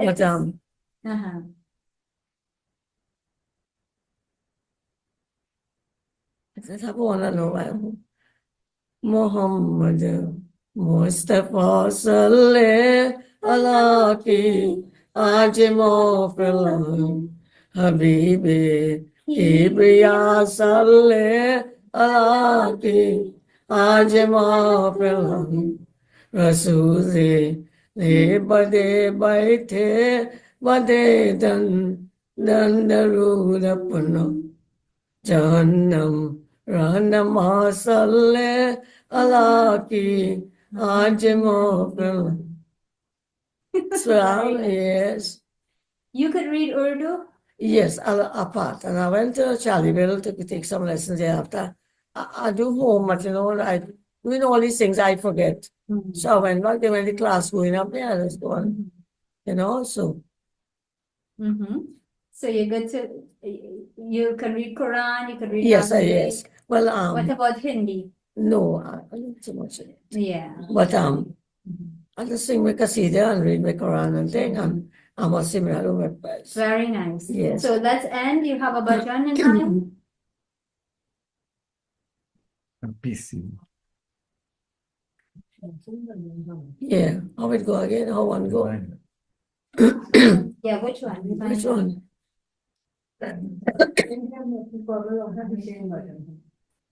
Mhm. Nothing coming to mind? No, can you help me? Tumhi ho mata is a bhajan. Help me now. Help me now. Tumhi ho mata is a bhajan.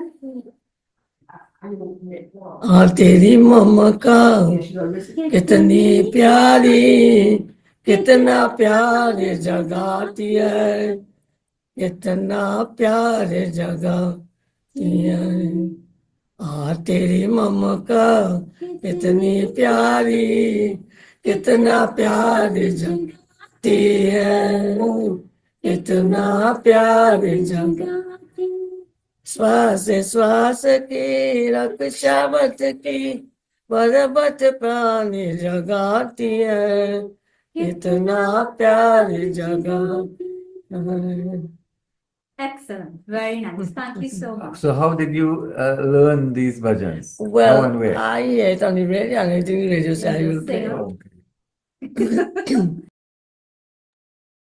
Okay, thank you so very much. We want to thank Ms. Zora Ali and her family for allowing us to interview her. And Anna Charles Smith said, Ms. Ali, I thoroughly enjoyed listening to your story. Love your determination and strong will, and best wishes to you, and God bless you. So, ladies and gentlemen, those were 3 wonderful elders that we've had on our program. And we want to thank them and their families for their sacrifice and for giving freely of their time, their experiences, their knowledge, their skills, and their expertise. So we want to thank Raj also for joining us on this Zoom program, and also Vinod, who met Kumar and Shalama in England. So thank you for joining us. As we said earlier, this public meeting is being hosted by the Indo-Caribbean Cultural Center, and you can feel free to contact the ICC to publish your books. And remember, we are asking for suggestions, and if you give your donation, your name will be placed on our poster and all promotional materials, and you can contact Dr. Mahabir for details. So a reminder, our topic next Sunday will be families in Indian culture for at least 3 generations. So we want to thank the planning team led by Dr. Kumar Mahabir and Shalma Mohammed, and all those who take part in the background. So please visit, like, and subscribe to our YouTube channel to see all our past recordings. I am Shakira Mohammed of Trinidad and Tobago saying goodbye. May God bless you all. Dhanyavad.